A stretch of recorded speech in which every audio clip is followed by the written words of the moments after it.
মাননীয় নরেন্দ্র মোদী ক্ষমতায় আসার পর থেকে জঙ্গিদের নিকেশ করার যে এখানে অভিযান চলেছে, তাতে জম্মু কাশ্মীর থেকে তামিলনাড়ু এবং আসাম থেকে গুয়াহাটি থেকে গুজরাট, সব জায়গা থেকে জঙ্গি দমন শুরু হয়েছে। এবং দক্ষিণ ভারত থেকে আরম্ভ করে পূর্ব ভারত, পশ্চিম ভারত পর্যন্ত যে মাওবাদী টেরোরিজম চলেছে তাও শেষ হয়েছে। শেষ ঘাঁটি ছিল পশ্চিমবঙ্গ, যেখানে যারা ক্ষমতায় ছিল জঙ্গিদের লালন পালন করেছে। এখানে বাংলাদেশ থেকে ডেকে নিয়ে এসে থাকার জায়গা দিচ্ছে। আজকে আমি যে নিউ টাউনে দাঁড়িয়ে আছি, এই নিউ টাউন একটা বড় ঘাঁটি জঙ্গিদের। সাপুরজি থেকে বহুবার টেররিস্ট বা গ্যাংস্টার, মিজোরাম থেকে পাঞ্জাব, সব জায়গার অ্যান্টি ন্যাশনাল অ্যান্টি সোশ্যালরা এইখানে ধরা পড়েছে। আর এদেরকে কোনোদিন এদের মূল উপরে ফেরার চেষ্টা হয়নি।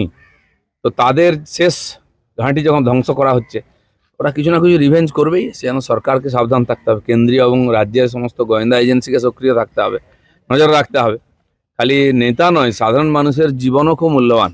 একটাও যেন জীবনহানি না হয় জঙ্গিদের হাতে, সেভাবে সতর্ক থাকতে হবে। সাধারণ মানুষকে একটুখানি সতর্ক থাকতে হবে। শেষ কামড় দেওয়ার চেষ্টা করছে ওরা পশ্চিমবাংলায়, কারণ রাজনীতিক আর ছাতার তলাতেই এরা বেড়েছে। সেই ছাতাটা আমরা সরিয়ে নিয়েছি, সেই জন্য তারা কিছু রিভেঞ্জ করার চেষ্টা করছে। আমার মনে হয় পুলিশ প্রশাসন, গোয়েন্দারা খুব সতর্ক আছেন এই ব্যাপারে।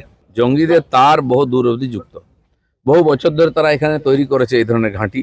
আপনারা জানেন খাগড়াগড় বলুন, বা একাধিকবার বোম বিস্ফোরণ নাম করে আমাদের পিংলাতে, মেদিনীপুরের নৈহাটিতে, এরকম মালদা থেকে, বীরভূম থেকে আরম্ভ করে বারুইপুরের বোমা কারখানা, নর্থ বেঙ্গল মালদা পর্যন্ত বহুবার এরকম দুর্ঘটনা ঘটেছে, বহু জীবনহানি হয়েছে।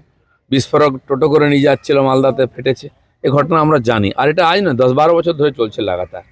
তো সেই জন্য তার আগেও আমরা সিপিএম আমল দেখেছি, যারা পাঞ্জাবের টেররিস্ট, তারা এসে অকালি এই টেররিস্টরা এখানে পুলিশের সঙ্গে আর এনকাউন্টারে মারা গেছে। এই যে সরকার ছিল, তারা হচ্ছে এদেরকে সেফ হেভেন বানিয়ে দিয়েছে রেপিস্ট টেররিস্টদের। কোনোদিন তার গায়ে হাত দেয়নি, বুঝিয়ে দিয়েছে আমরা তোমাদের সঙ্গে আজ খালি ভোটটা করিয়ে দাও। তাই বাংলাদেশ থেকে, নেপাল থেকে, চারদিক থেকে ঢুকে এখানে শেল্টার নিত। তো সেই জন্য এরা বিভিন্ন লোককে টার্গেট করছে স্বাভাবিকভাবেই, কিন্তু সরকার আমার মনে হয় এটা করতে দেবে না। কোথাও বিস্ফোরক, কোথাও বন্দুক, এসব থাকলে এনআইএর হাতে যায়, সুরক্ষার ব্যাপার। তো সমস্ত এজেন্সিকে সক্রিয় করতে, এর আগেও এনআইএ বলুন বা এই ধরনের সংস্থা এখানে সক্রিয় হয়েছে, তারাই খবর দিয়েছে। রাজ্য পুলিশ, সিআইডি কখনো ব্যবস্থা নেয়নি। গ্যাংস্টার ধরা পড়েছে, মিজোরামের টেররিস্ট ধরা পড়েছে, কেন্দ্রীয় সংস্থাগুলো, গুজরাট পুলিশ এসে এখান থেকে তুলে নিয়ে গেছে, মেরে নিয়ে গেছে, মহারাষ্ট্র পুলিশ এসেছে। এখানকার পুলিশ কখনো সহায়তা করেনি, এদেরকে জানায়নি, কারণ জানালে এরা তাদেরকে লুকিয়ে রাখবে। এই জন্য এরা বলেছে আমাদের এখানে ঢুকে চলে যাচ্ছে, আমরা বুঝতে পারছি না। টেররিস্ট এলেও বুঝতে পারতো না, অন্য রাজ্যের পুলিশ এলেও বুঝতে পারতো না, এরকম প্রশাসন ছিল। তো তার তো কিছুদিন চলবে। যে আজকাল আধুনিক ব্যবস্থাকে কাজে লাগিয়ে টেররিস্টরাও খুব সফলভাবে এগুলো করার চেষ্টা করছে।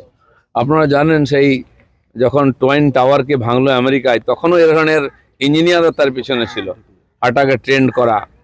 বা আমাদের মুম্বাই অ্যাটাকের যে টেররিস্ট এসে, সে তো অশিক্ষিত বস্তির ছিল, কিন্তু তাদের চালাবার লোক, স্যাটেলাইট ফোনে তাদেরকে নির্দেশ দেওয়া হতো।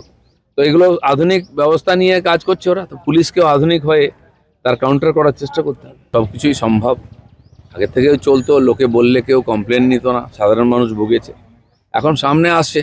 সেই জন্য সব ব্যাপারে চোষদুরুস হতে হবে, সময় লাগছে। সমস্ত ব্যবস্থা ভেঙে পড়েছিল। পুলিশ প্রশাসন, পুলিশের কাজ ছিল টাকা তুলে পার্টির লোকেদের কাছে পৌঁছে দেওয়া টিএমসির আমলে। তো এখন পুলিশকে তাদের কাজে ফিরিয়ে আনতে গেলে সময় লাগবে। তাদের রুচি নষ্ট হয়ে গেছে, কাজ করার অভ্যেস চলে গেছে, তাদের কাছে সোর্স নষ্ট হয়ে গেছে। এইসব ঘটনার সোর্সের মাধ্যমে খবর আছে, সেগুলো নাই। কেন্দ্রীয় সংস্থার সহযোগিতা নিয়ে এখানকার পুলিশ কাজ করে সমাধান করবে। কয়লা বালি থেকে আরম্ভ করে জমি, আর মানুষের রক্ত শুধু নয়, মানুষের অঙ্গ প্রত্যঙ্গেরও ব্যবসা হতো এখানে, সেগুলো ধরা পড়েছে আগে।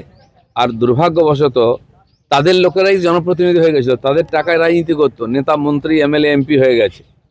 আরও অনেক বেরোচ্ছে, আরও বেরোবে অনেক কিছু। আর যেখানে রিগিং হয় সেখানে শাসক দল জয় হয়, পশ্চিমবাংলায় হতো। যেখানে ফেয়ার ইলেকশন হয়, মানুষ যাকে মনে করে তাকে জেতাবে। প্রশান্ত কিশোর একজন একটা রাজনীতি পার্টির নেতা, মানুষ হয়তো ভাবছে যে এরকম কাউকে দিয়ে টেস্ট করা যায়। এই বিরোধীরা যারা এখন চেঁচামেচি করে, তারা মানুষের উপরে কখনো ভরসা করেনি, তাই রিগিং করতো, লুট করতো। একবার ক্ষমতায় এসে গেলে মানুষ যদি ভুল করে বসিয়ে দেয়, তারা লুটপাট করে ভয় দেখিয়ে ক্ষমতা ধরে রাখতো। সিপিএম করতো এখানে, তারপর টিএমসি 15 বছর করেছে। অন্যান্য রাজ্যে তাই, জিতে গেলে সেটা জনগণকে ধন্যবাদ দেবে না, আর হেরে গেলে ইভিএমকে দোষ দেবে। এই হচ্ছে বিচিত্র রাজনীতি। আমরা ভেবেছিলাম যে আগের রেকর্ডগুলো ভাঙতে পারবে, কিন্তু পারলো না। চান্স আছে এখনো, কত বাড়ি গাড়ি টাকা পয়সা আছে জানা যাবে।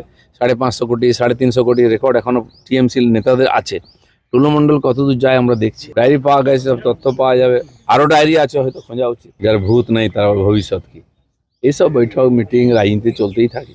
রেজাল্ট দেখুন কি হয়। দেখুন এইগুলো রোজ পাল্টাবে, এ কার সঙ্গে আছে কার সঙ্গে নাই। কিছু লোক আমাদের এখানে যেন খুব বড় অফিসার, তিনি রাজ্যসভায় গিয়েছিলেন, তার নাম শোনা যাচ্ছে না, উনি কোথায় আছেন?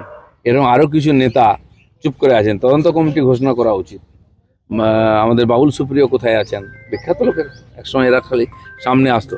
এদেরও মতামত আবার নিন তো, ওনারা কী ভাবছেন। উপনির্বাচন আছে তো, ঘোষণাও হয়ে গেছে বোধহয়, বা হয়ে যাবে, হয়তো মাসখানেকের মধ্যে ভোট হবে।